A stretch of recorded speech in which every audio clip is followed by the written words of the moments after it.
Bonjour, bienvenue dans notre émission Emportée par la foule, émission de Dialogue RCF et de Pop Finance consacrée à la finance, l'économie participative, au crowdfunding. On commence par une chronique avec Patrick Le Camus, on poursuivra avec le témoignage de quelqu'un qui a levé des fonds déjà sur KissKissBankBank et qui nous racontera comment ça s'est passé pour pouvoir assurer la publication d'un livre. Patrick Le Camus, on va parler un peu de l'Europe et un peu des dissonances qu'il y a entre les différents pays européens.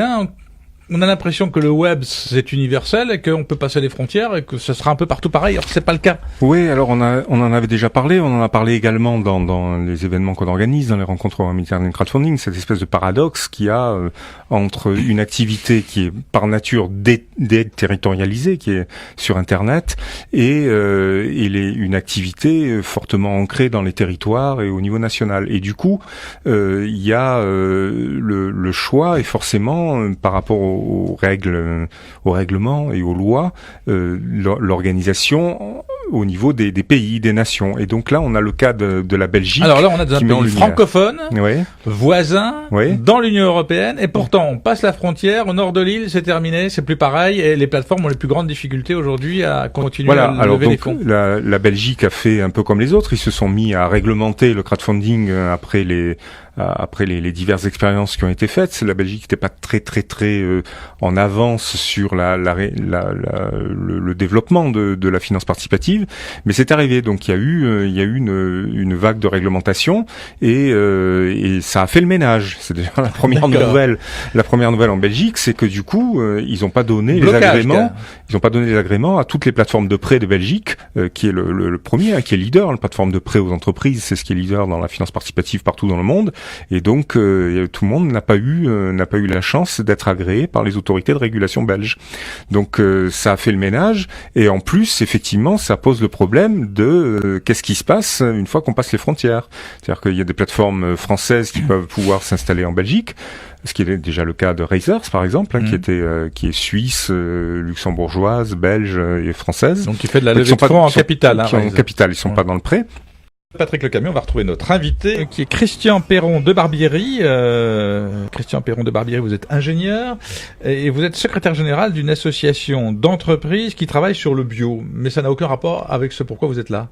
Oui, bonjour, ça n'a strictement aucun rapport avec ce pourquoi je suis là, puisque je suis venu pour parler d'une campagne de financement participatif autour de la publication de mon second roman. L'écriture, ça vous démange, vous qui êtes ingénieur? D'habitude, on a les littéraires d'un côté, les ingénieurs de l'autre. Hein. Ben, je suis peut-être un ingénieur quelque part à moitié chemin entre les deux. Non, plus qu'un ingénieur. Je pense pas avoir été un ingénieur contrarié, bien au contraire, parce que je me suis bien amusé dans toute ma vie professionnelle. Je suis plutôt un écrivain refoulé, quoi. Je crois. Voilà. J'ai attendu d'être un peu sur le tard pour me mettre à écrire. D'accord. Donc vous avez écrit deuxième livre. Le premier, c'était? Le premier s'intitulait Le syndrome de Caporetto, s'intitule toujours Le syndrome de Caporetto, et raconte... C'est un roman. C'est un roman.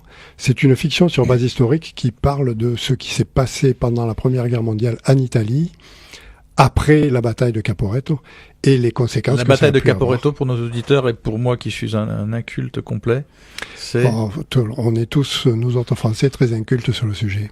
J'ai même trouvé une personne qui m'a dit qu'elle connaissait bien la bataille de Caporetto parce que sa famille était une famille de marins et qui connaissait par cœur toutes les batailles navales. La bataille de Caporetto s'est déroulée dans les Alpes autrichiennes, pendant la Première Guerre mondiale, donc.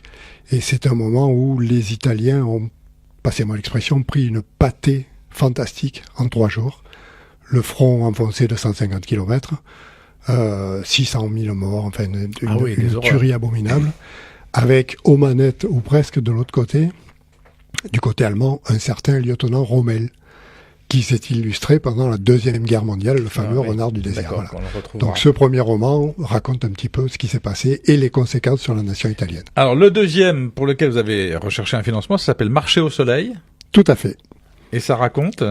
Et c'est quelque chose de complètement différent. Ça, c'est un drame social. Ça raconte sur un mode un peu tragicomique ce à quoi peuvent mener les excès du libéralisme qu'on connaît aujourd'hui. Et vous parlez pourtant d'un patron d'une start-up qui marche très bien, sa trajectoire de vie, qu'il destine à un avenir brillant, il est heureux en ménage. Et vous dites, c'est pas un roman à l'eau de rose. Ah non, c'est pas un roman à l'eau de rose parce que cet homme à qui tout souriait, qui pouvait s'entendre à avoir un avenir absolument radieux, eh bien, il se trouve par suite d'un certain nombre d'éléments liés au destin ou liés à son comportement à lui, il se retrouve sur le trottoir. Voilà. Ah ouais. Et donc, comment y tombe-t-il et comment est-ce qu'il en sort? Est-ce qu'il en sort d'ailleurs? C'est tout l'objet de ce roman. Très bien. Alors vous aviez besoin d'un peu d'argent, pas une grosse somme, 800 €, c'est ça? Oui, 800 €, c'est une toute petite somme. Une contribution pour l'éditeur. Qui permettait de terminer le travail qui avait été grandement fait. Une maison d'édition, en fait, c'est à 90 ou 95% du service, une activité de service. Et puis, il y a une faible part qui correspond à quelque chose de beaucoup plus concret, l'impression des livres, la conception de la première de couverture, qui est capitale, en fait. Tout à fait. Si le bouquin n'est pas beau, même s'il est bon, il sera pas lu. D'accord. Voilà. Donc c'est ça qu'il fallait financer. C'est ça qu'il s'agissait de financer. Vous l'avez lancé sur KissKissBankBank. Sur KissKissBankBank, après avoir hésité, j'avais déposé aussi le même projet sur Ulule. Et puis parce que KissKissBankBank a été plus réactif, surtout, plus rapide à réagir, je me suis décidé pour KissKissBankBank. J'ai lancé le truc sur KissKissBankBank. Et vous avez couvert les dépenses à l'heure actuelle. Et on a dépassé l'objectif qui était donc de 800 €. Dépassé pas beaucoup, mais dépassé quand même. Après une campagne qui a duré un mois, qui est le cas de la moyenne, je pense, des campagnes sur KissKissBankBank, et qui a été forcément pleine de rebondissements. Bien, ce sera peut-être un prochain roman. En attendant, on peut se retrouver votre livre qui s'appelle Marcher au soleil, qui est aux éditions Noumen. Et on peut le retrouver aujourd'hui sur les plateformes de vente en ligne. Voilà, sur toutes les plateformes de vente en ligne, qu'on ne citera pas, mais il y est sur toutes.